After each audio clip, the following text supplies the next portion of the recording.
Hello friends and welcome to my channel statistics for all. आज के इस video में हम असाइनमेंट प्रॉब्लम चैप्टर स्टार्ट करने जा रहे हैं और इस वीडियो में हम असाइनमेंट प्रॉब्लम में हंगेरियन मेथड सीखेंगे। और फ्रेंड्स, ये जो वीडियो है वो असाइनमेंट प्रॉब्लम का सिर्फ फर्स्ट पार्ट का वीडियो है। इसमें मैं आपको असाइनमेंट प्रॉब्लम्स के बेसिक सम्स को कैसे सॉल्व करना है वो सिखाऊंगी और फिर नेक्स्ट पार्ट में हम एग्ज़ाम के व्यू पॉइंट से जो इंपॉर्टेंट क्वेश्चन है वो सॉल्व करेंगे। ओके, सो हमारे पास यहाँ पर एक क्वेश्चन है, इसे रीड कर लेते हैं। सॉल्व द फॉलोइंग एपी यानी assignment problem to minimize the total cost. तो यहाँ पर एक मैट्रिक्स दी हुई है जिसमें 4 रो दी हुई है O1 से लेकर O4 एंड 4 कॉलम्स दी हुई है D1 से लेकर D4 तक। ठीक है, तो और ये जो अंदर मैट्रिक्स में वैल्यूज़ लिखी है वो सभी कॉस्ट दी हुई है। तो हमें टोटल कॉस्ट फाइंड करनी है जो एकदम मिनिमम होनी चाहिए। ठीक है, सो सबसे पहले हमें देखना है कि whether this problem is balanced और नॉट। हम ट्रांसपोर्टेशन प्रॉब्लम में भी सेम इसी तरह की मैट्रिक्स हमारे पास होती थी, वहाँ पर भी हम पहला स्टेप यही करते थे कि बैलेंस है कि नहीं है।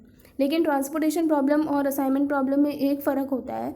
टीपी जो ट्रांसपोर्टेशन प्रॉब्लम है ना, वहाँ पर डिमांड और सप्लाई भी अवेलेबल होते थे साथ में, मैट्रिक्स के साथ में। लेकिन यहाँ पर असाइनमेंट प्रॉब्लम में डिमांड और सप्लाई की ज़रूरत नहीं होती, यहाँ पे अवेलेबल नहीं होंगे।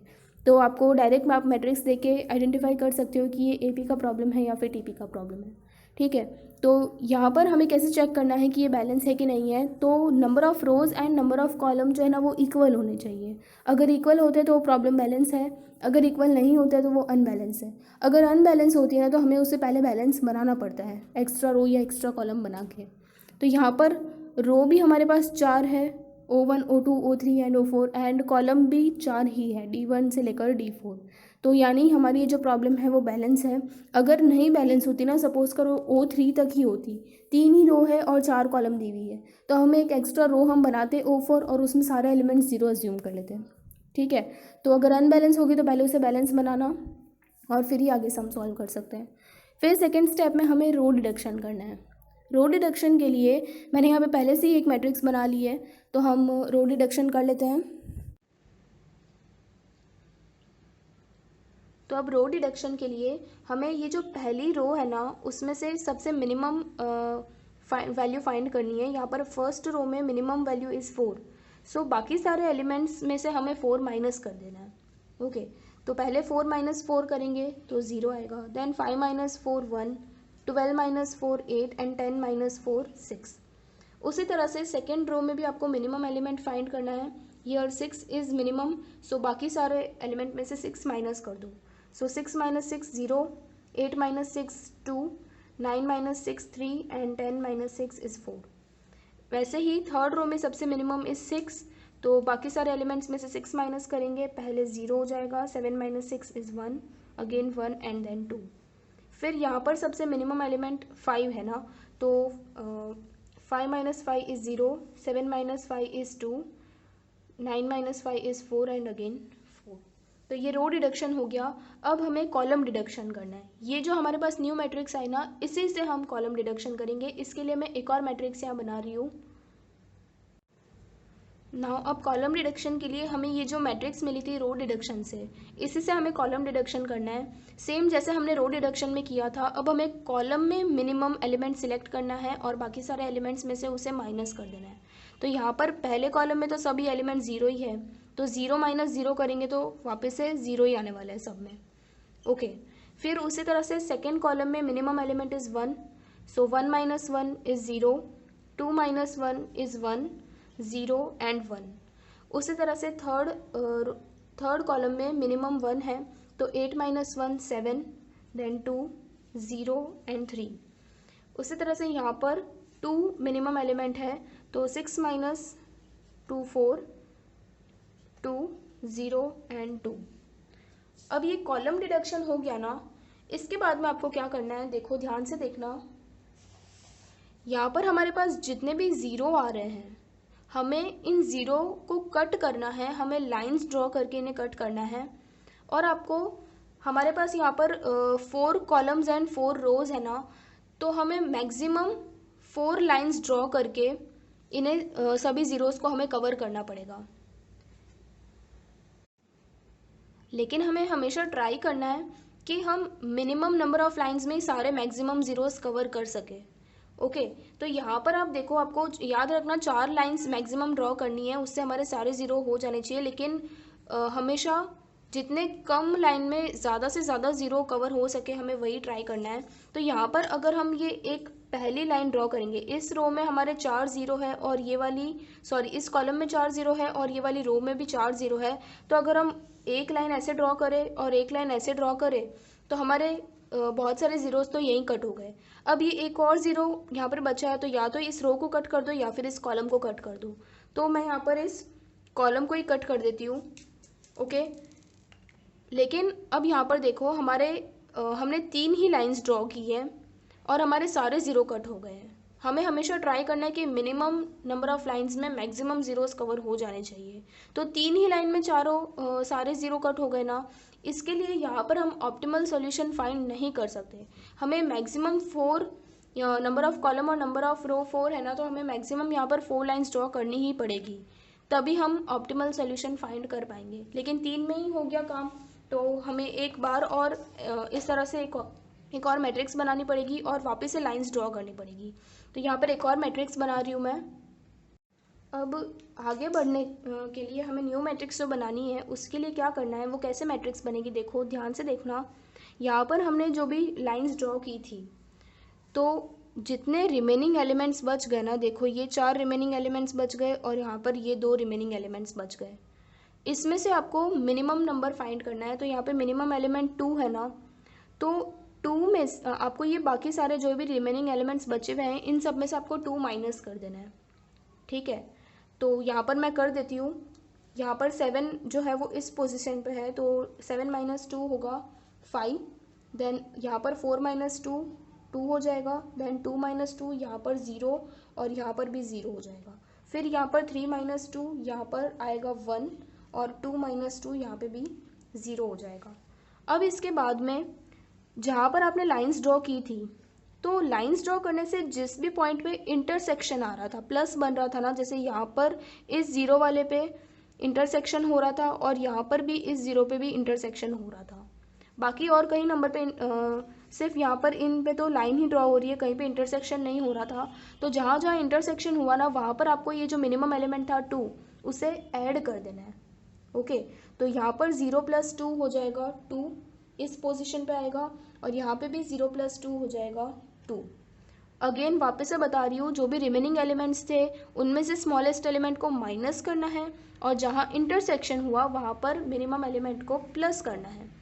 ओके, और जो भी रिमेनिंग एलिमेंट्स हैं ना, उनको आपको एज इट इज ही लिख देना है। तो यहाँ पे 0 0 0 1 0 0 0 1, यहाँ पे 0 और यहाँ पर 1 है। सो 0 1 एंड 0 0। तो इस तरह से हमारी एक नई मैट्रिक्स यहाँ पर रेडी हो गई। तो लाइंस ड्रॉ करने के लिए यहाँ पर अगर देखो ये वाली कॉलम में 3 0 है, तो अगर हम ये पहली कॉलम कट कर दें, उसके बाद ये वाली कॉलम में 2 0 है तो इसे भी कट कर दें, फिर इस रो में 2 0 है तो इसे कट कर देंगे, तो भी हमारे पास 2 0 बच जाएंगे। तो हमें वापस से एक और लाइन ड्रॉ करनी पड़ेगी, यानी कि 4 लाइन यहाँ ड्रॉ हो रही है। फिर आप दूसरे भी लाइंस ट्राई कर सकते हो, कैसे भी आप लाइन ड्रॉ करो, ये आपकी मर्ज़ी है। अगर हम ये पहली रो कट कर दे, फिर दूसरी कट कर दे, फिर ये तीसरा ऐसे कट कर दे, चौथा ऐसे कट कर दे, आप जैसे भी करो, यहाँ पर 4 से कम लाइन में सारे ज़ीरोस कवर नहीं हो पाएंगे। ओके, या तो मिनिमम हमें 4 लाइंस ड्रॉ करनी ही पड़ेगी, तभी हमारे सारे के सारे ज़ीरो कट होंगे। 3 लाइन से या 2 लाइन से या 1 लाइन से हमारे सारे ज़ीरोज़ यहाँ कवर नहीं होने वाले हैं।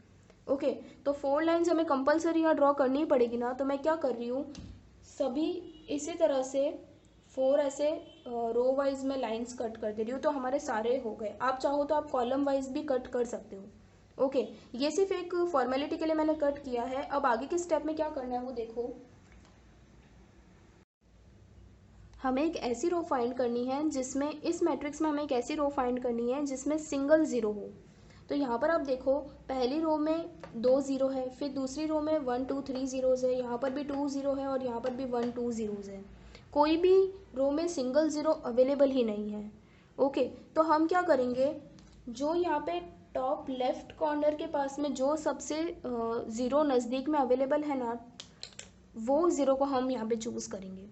ओके, पहले हमें यही देखना है कि सिंगल ज़ीरो मिलना चाहिए कोई भी रो में। अगर सिंगल ज़ीरो मिल जाता है तो ठीक है, वरना यहाँ पर हमें टॉप लेफ्ट कॉर्नर से जो ज़ीरो नज़दीक है टॉप लेफ्ट कॉर्नर के, वो हमें चूज़ करना है। तो यहाँ पर ये वाला ज़ीरो जो है ना, वो एकदम टॉप लेफ्ट कॉर्नर के नज़दीक है ना। तो सबसे पहला असाइनमेंट हम यहाँ पर इसे देंगे, ये ज़ीरो इस पोजीशन पे आएगा यहाँ पर, तो हम यहाँ पे एक स्टार बनाएंगे, यानी कि हमने पहला असाइनमेंट हमें यहाँ दे दिया। अब ये ज़ीरो जिस रो और जिस कॉलम में है वो दोनों रो और कॉलम कट हो जाएगी। तो ये पहली रो में है तो ये पहली रो पूरी कट हो जाएगी और फर्स्ट कॉलम भी कट हो जाएगी। ट्रांसपोर्टेशन प्रॉब्लम में हम डिमांड और सप्लाई जैसे कंप्लीट होते थे ना, तो वैसे हम सिर्फ रो या कॉलम ही कट करते थे, लेकिन यहाँ पर हमें दोनों चीज़ें कट कर देनी है। ठीक है, वापस से मैं बता रही हूँ कि पहले हमें यही देखना है कि सिंगल ज़ीरो कौन सी रो में अवेलेबल है। अगर सिंगल ज़ीरो मिल जाता है ना, तो हमें वहीं पे ऐसा स्टार बनाना है। वो नहीं मिला, इसीलिए हमने ये टॉप लेफ्ट कॉर्नर का यूज़ किया है। अब जो बचे हुए एलिमेंट्स हैं, इनमें से वापस से देखो कि सिंगल ज़ीरो कौन सी रो में अवेलेबल है। तो इस रो में 2 ज़ीरो बचे हैं, यहाँ पर भी 2 है, लेकिन यहाँ पर एक ही है। तो ये वाली जगह पे, यानी कि ये O4 एंड D4 वाली जगह पे हम एक स्टार पुट करेंगे, यानी कि हम यहाँ पर एक असाइनमेंट देंगे। अब ये ज़ीरो जिस कॉलम और जिस रो में है वो दोनों कट हो जाएगी। ओके, वापस से जो रिमेनिंग एलिमेंट्स बचे हैं उनमें सिंगल ज़ीरो ये O2 रो में भी है एंड O3 रो में भी सिंगल ज़ीरो है। तो वापस से हम ये टॉप लेफ्ट कॉर्नर का यूज़ कर सकते हैं। टॉप लेफ्ट कॉर्नर के हिसाब से ये वाला जो ज़ीरो है वो टॉप लेफ्ट के कॉर्नर में एकदम नज़दीक है। अब यहाँ पर 2 रो में हमें सिंगल ज़ीरो मिल गया ना, तो भी हम टॉप लेफ्ट कॉर्नर का यूज़ कर सकते हैं। ठीक है, तो हम इसकी जगह पे यहाँ पर असाइन करेंगे एक स्टार, और ये जिस रो और जिस कॉलम में है ना उसे कट कर देंगे। अब फाइनली ये वाला जो सेल है यहाँ पर ये एकदम मतलब बिल्कुल कट किए बिना रह गया ना, तो यहाँ पर इस जगह पे इस टेबल में हम यहाँ पर एक स्टार पुट कर देंगे। तो फ्रेंड्स, हमने यहाँ पे 4 स्टार पुट कर दिए, 4 असाइनमेंट दे दिए। असाइनमेंट देते टाइम आपको एक चीज़ ध्यान में रखनी है कि हर एक रो में सिर्फ एक ही स्टार आना चाहिए एंड हर एक कॉलम में भी सिर्फ एक ही स्टार आना चाहिए। दोनों कंडीशन सेटिस्फाई होनी चाहिए। यहाँ पर सभी रोज़ में 1-1 स्टार अलोकेट हुए हैं और सभी कॉलम में भी 1-1 स्टार अलोकेट हुए हैं। ये कंडीशन सेटिस्फाई होनी चाहिए। कोई भी एक रो या कोई भी कॉलम में एक से ज़्यादा स्टार अलोकेट नहीं हो जाने चाहिए। ओके, तो वो रॉन्ग हो जाएगा। अब लास्ट में क्या करना है हमें, जहाँ जहाँ हमने स्टार पुट किया है ना, देखो ये O1 हमने D1 को अलोकेट कर दिया है, तो O1 D1 को अलोकेट किया है, फिर O2 D3 को किया है, देन O3 D2 को अलोकेट किया है एंड O4 D4 को अलोकेट किया है। तो इनकी जो भी इस मैट्रिक्स, ये जो ओरिजिनल मैट्रिक्स थी ना, इनमें से इनकी वैल्यू हमें देखनी पड़ेगी। यहाँ पर ये O1 और D1 ये वाली जो वैल्यू है यहाँ पर 4 है, तो पहला हमारा 4 आएगा। फिर O2 D3 ये वाली पोजीशन पे यहाँ पे 9 है। फिर O3 D2 O3 and D2 यहाँ पर 7 आएगा एंड O4 D4 यहाँ पर 9 आएगा।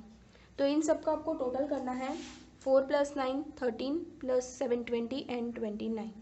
तो ये जो है ना 29 आपकी मिनिमम कॉस्ट आ गई है। ओके, तो ये सब यहाँ पे कंप्लीट हो गया है। आई होप कि आपको ये समझ आया होगा। इसी तरह से हमें असाइनमेंट प्रॉब्लम्स को सॉल्व करना है। वन मोर क्वेश्चन, यहाँ पर भी हमें मैट्रिक्स दी हुई है, तो सबसे पहले हमें चेक करना है कि whether this problem is balanced और नॉट। तो यहाँ पर हमारे पास 4 कॉलम दी हुई है एंड 4 रो दी हुई है, यानी कि ये प्रॉब्लम भी बैलेंस्ड है। अगर ये प्रॉब्लम बैलेंस नहीं होता ना, यानी कि number of row number of column equal नहीं होते, तो हम क्या करते हैं, अगर नंबर ऑफ़ रो कम पड़ रही है तो हम एक एक्स्ट्रा रो बनाते और उसमें सारे एलिमेंट्स 0 0 0 एज्यूम कर देते। ठीक है, तो वो बैलेंस बन जाता। अगर कॉलम कम पड़ रही है तो हम एक एक्स्ट्रा कॉलम बना के फिर उसमें ऐसे सब 0 0 लिख कर एक एक्स्ट्रा कॉलम बना देते। ठीक है, लेकिन यहाँ पर तो बैलेंस है, तो हम डायरेक्टली रो डिडक्शन और कॉलम डिडक्शन के लिए मूव ऑन कर सकते हैं। तो रो डिडक्शन के लिए पहली रो में सबसे मिनिमम एलिमेंट इज़ 0, तो सब में से हम 0 माइनस कर देंगे। पहले 14 - 0 14 ही बचेगा, देन 0 8 एंड 14। ओके, फिर सेकेंड रो में 2 इज़ मिनिमम, सो पहले 6 माइनस 2 4, देन 2 माइनस 2 0 2 एंड 4। उसके बाद थर्ड रो में minimum is 6, so 10 minus 6 is 4 0 2 and 6। Then fourth row में 4 is minimum, so 10 minus 4 is 6, यहाँ पे 10 0 एंड 6। ओके, तो रो डिडक्शन हो गया। अब हमें कॉलम डिडक्शन करना है। सो कॉलम डिडक्शन के लिए पहली कॉलम में minimum element is 4, 2 times is repeating, तो 4 हम माइनस करेंगे सब में से। पहले 14 माइनस 4 हो जाएगा 10, फिर 0 0 एंड देन 2। फिर यहाँ पे तो 0 is minimum, so 0 0 0 and 10 minus 0 करेंगे तो भी 10 ही आएगा। फिर थर्ड कॉलम में भी 0 मिनिमम है, तो सारे एलिमेंट सेम ही आ जाएंगे फिर से, 8 2 2 एंड 0। और उसके बाद फोर्थ कॉलम में minimum is 4, so 14 minus 4 10 0 2 and 2। तो कॉलम डिडक्शन भी हो गया। अब हमें कॉलम डिडक्शन के बाद में हमें नंबर लाइंस ड्रॉ करनी है, और हमें minimum number of lines draw करके मैक्सिमम ज़ीरोज़ को कवर करना है। अब यहाँ पर आपको ज़्यादा से ज़्यादा कितने लाइंस आपको ड्रॉ करनी ही पड़ेगी, तो यहाँ पे 4 रो और 4 कॉलम दी हुई थी क्वेश्चन में, तो हमें 4 लाइंस तो ड्रॉ करनी ही पड़ेगी जिससे हमारे मैक्सिमम सारे ज़ीरोज़ कवर हो सके। लेकिन आपको हमेशा ट्राई करना है, आपको पहली बार में ही चारों लाइन ड्रॉ नहीं कर देनी है। आपको पहले हमेशा देखना है कि अगर 4 से कम लाइन में सारे ज़ीरोज़ कवर हो पा रहे हैं तो आपको वही करना है। ओके, तो यहाँ पर हम देखते हैं कि हमें कितनी लाइंस ड्रॉ करनी पड़ेगी। देखो, पहले अगर हम 1 कॉलम में यहाँ पे 2 0 है तो हम फर्स्ट कॉलम को कट कर दे तो पहली लाइन, फिर सेकेंड कॉलम को भी हम कट कर दे तो यहाँ पर भी सारे ज़ीरोज़ कट हो जाएंगे। उसके बाद भी फोर्थ रो में 1 0 बच रहा है और यहाँ पर भी 1 0 बच रहा है, तो हमें या तो एक ऐसे लाइन ड्रॉ करनी पड़ेगी और एक ऐसे लाइन ड्रॉ करेंगे, तो 4 लाइन्स यहाँ पे हमें ड्रॉ करनी पड़ रही है। हम ऐसे भी आप कैसे भी लाइन्स ड्रॉ करके देख सकते हो। 4 से कम लाइन में अगर हो रहा है तो हमें वो ट्राई करना है हमेशा। अगर हम पहली सेकेंड रो कट कर दे और ये वाली रो भी कट कर दे और फिर ये वाली कॉलम कट कर दे, लेकिन उसके बाद भी ये 1 0 बच जाएगा, तो इसको कट करने के लिए भी हमें या तो ऐसे लाइन ड्रॉ करनी पड़ेगी या ऐसे लाइन ड्रॉ करनी पड़ेगी। तो 4 लाइन्स तो हमें यहाँ पे कंपलसरी ड्रॉ करनी ही पड़ रही है। आप कैसे भी ट्राई कर लो, 4 लाइन तो ड्रॉ करनी ही पड़ेगी। ओके, तो 4 लाइन्स हमें मिनिमम ड्रॉ करनी पड़ेगी ना, तो यहाँ पर मैं सारी रो या फिर सारी कॉलम आप कैसे भी कट कर सकते हो। आप चाहो तो सारी कॉलम भी 4 कॉलम्स को ऐसे कट कर सकते हो। तो फ्रेंड्स, यहाँ पर जो हमने लाइंस ड्रॉ की है वो हमारी नंबर ऑफ रो, यानी कि 4 लाइन हमने ड्रॉ करके सारे ज़ीरोज़ कट कर दिए हैं। तो यहाँ पर हमें पहली ही बार में हम ऑप्टिमल सॉल्यूशन फाइंड कर सकते हैं, यानी कि वो जो स्टार पुट करने वाला हमने जो स्टेप किया था ना, डायरेक्टली हम वो कर सकते हैं। हमें एक और या न्यू मैट्रिक्स बनाने की ज़रूरत नहीं है। लास्ट सम में हमें क्या किया था कि पहले बार में सिर्फ 3 ही लाइन्स ड्रॉ करके हमने सारे ज़ीरोज़ को कवर कर लिया था, तो हमने एक और यहाँ पे न्यू मैट्रिक्स बनाई थी, वो रिमेनिंग एलिमेंट्स में से स्मॉलेस्ट माइनस करो, जहाँ पे इंटरसेक्शन हो रहा है वहाँ पे ऐड करो। यहाँ पर वो स्टेप करने की कोई ज़रूरत ही नहीं है, क्योंकि पहली ही बार में हमने सारे ज़ीरोज़ को कट कर दिया 4 लाइन ड्रॉ करके, है ना। तो अब यहाँ पर डायरेक्टली मैं एक और मैट्रिक्स बना रही हूँ जिसमें हम असाइनमेंट देंगे, यानी कि वो स्टार पुट करने वाला स्टेप करेंगे। तो फ्रेंड्स, यहाँ पर हम वो स्टार वाला करते हैं। अब वापस से, अगर यहाँ पर हमें फ्रेंड्स क्वेश्चन में 4 रो और 4 कॉलम दी हुई थी, इसीलिए हमें मैक्सिमम 4 लाइन्स ड्रॉ करनी ही पड़ेगी, मिनिमम 4 लाइन्स ड्रॉ करनी ही पड़ेगी जिससे हमारे सारे ज़ीरोज़ कवर हो सकते हैं। यहाँ पर हमने पहली ही बार में सारे ज़ीरो कवर कर लिए 4 लाइन्स में, इसीलिए हम डायरेक्टली ये स्टार वाला स्टेप पुट स्टार्ट कर रहे हैं। अगर पहली बार में नहीं होता तो हमें दूसरी बार न्यू मैट्रिक्स बना के फिर से ट्राई करना पड़ता, जैसे हमने लास्ट सम में किया था। अगर दूसरी बार में भी नहीं होता ना, तो तीसरी बार आपको वापस से न्यू मैट्रिक्स बनानी पड़ सकती है। ऐसे बहुत रेयर क्वेश्चंस होते हैं कि तीसरी बार वापस से करना पड़े। ओके, और ये पहली बार में भी हो जाए, ये भी बहुत कम सम्स ही आते हैं। मोस्ट ऑफ सम्स में आपको 2 बार तो करनी ही पड़ेगी ये लाइन्स ड्रॉ करने वाला स्टेप, ठीक है। तो अब यहाँ पर सबसे पहले आप फाइंड करो कि कौन सी रो में सिंगल ज़ीरो अवेलेबल है। तो यहाँ पहली रो में 1 0 अवेलेबल है, यहाँ पर 3 है, यहाँ पर 2 है और यहाँ पर भी 1 है। तो इन दोनों रो में आपके पास 1 1 सिंगल ज़ीरो अवेलेबल है, तो हम टॉप लेफ्ट कॉर्नर का यूज़ करेंगे। यहाँ पर टॉप लेफ्ट कॉर्नर के हिसाब से ये वाला जो ज़ीरो है वो सबसे नज़दीक है टॉप लेफ्ट कॉर्नर से, तो हम इस ज़ीरो की जगह पे यहाँ पे स्टार असाइन कर देंगे। ओके, और ये ज़ीरो जिस रो और जिस कॉलम में था ना, हम उसे कट कर देंगे। तो ये पहली रो में और सेकंड कॉलम में था तो हमने उसे कट कर दिया। अब जो बचे हुए यहाँ पे एलिमेंट्स है उनमें सबसे सिंगल ज़ीरो कहाँ अवेलेबल हो रहा है, तो पहली ये फर्स्ट रो तो पूरी कैंसिल हो गई है। सेकंड रो में 1 2 0 अवेलेबल है, यहाँ पर 1 0 है और यहाँ पे भी 1 0 है, तो इन दोनों में 1 1 0 अवेलेबल है। तो फिर से टॉप लेफ्ट कॉर्नर के हिसाब से ये वाला जो ज़ीरो है वो कॉर्नर के नज़दीक आ रहा है ना, तो हम इसे असाइन करेंगे। तो यहाँ पर ये ज़ीरो इधर आएगा, इसकी जगह पे हमने स्टार पुट किया और ये जिस रो और जिस कॉलम में है उस हम कट कर देंगे। अब इसके बाद में ये वाली रो जो है इसमें सिर्फ यही ज़ीरो बचा है, ये वाला ज़ीरो भी कट हो गया। तो यहाँ पे सिंगल ज़ीरो है और यहाँ पे भी सिंगल ज़ीरो है ना, तो आप इन दोनों में से कहीं पे भी अलॉट करो या फिर आप टॉप लेफ्ट कॉर्नर के हिसाब से इस ज़ीरो को हम सिलेक्ट कर लेते हैं इस बार। तो ये इसकी जगह पे यहाँ पर आएगा और लास्ट में इसे भी हम कट कर देते हैं ऐसे। और अब लास्ट में सिर्फ यही एक एलिमेंट बचा है जहाँ पे कट नहीं हुआ है, बाकी सारे देखो एलिमेंट्स कट हो चुके हैं। तो ये वाले एलिमेंट पे हम इस जगह पे स्टार पुट कर देंगे। और आपको चेक भी करना है कि हर एक रो और हर एक कॉलम में सिर्फ सिंगल स्टार ही होना चाहिए, कोई भी रो या कोई भी कॉलम में 2 2 स्टार नहीं आ जाने चाहिए, ठीक है। तो यहाँ पे पहली रो में एक ही है, दूसरे में भी 1, तीसरे में भी 1 एंड चौथे में भी 1 स्टार है, फर्स्ट कॉलम में भी 1 स्टार 1 1 एंड 1, यानी कि सभी रो और सभी कॉलम में सिर्फ 1 1 स्टार ही अवेलेबल है। तो हमने राइट किया है सम। अब लास्ट में क्या करना है, ये पहला हमने स्टार पी को हमने पी से हमने 2 को अलोकेट किया ना, फिर second Q and 4, third R to 1 and 4 S से हमने 3 को अलोकेट किया। तो इन सब की वैल्यू आपको ये ओरिजिनल मैट्रिक्स में से देखनी है। पहले P2 मतलब यहाँ पर 0, फिर Q से 4 हमने किया था 6 आ जाएगा यहाँ पर, R को हमने 1 पे किया था तो 10 एंड S को 3 पे किया था तो ये वाली वैल्यू 4। अब इन सबको आप ऐड करोगे तो आ जाएगा 20। तो ये आपकी मिनिमम कॉस्ट आ गई है। ओके, तो ये सम भी यहाँ पे कंप्लीट हो गया है। तो फ्रेंड्स आई होप कि आपको ये सम समझ आया होगा। ये सिर्फ फर्स्ट पार्ट का वीडियो है, इसमें हमने असाइनमेंट प्रॉब्लम्स को बेसिक कैसे सॉल्व करते हैं बेसिकली वैसे हमने सीख लिया।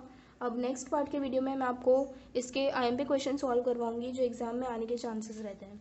ओके, तो फ्रेंड्स अगर आपको ये वीडियो पसंद आया हो तो प्लीज़ इसे लाइक कर दीजिए, और अभी तक आपने मेरे चैनल को सब्सक्राइब ना किया हो तो प्लीज़ इसे जल्दी से सब्सक्राइब कीजिए ताकि आपको आने वाले वीडियोज़ के भी अपडेट्स मिलते रहें। Thank you.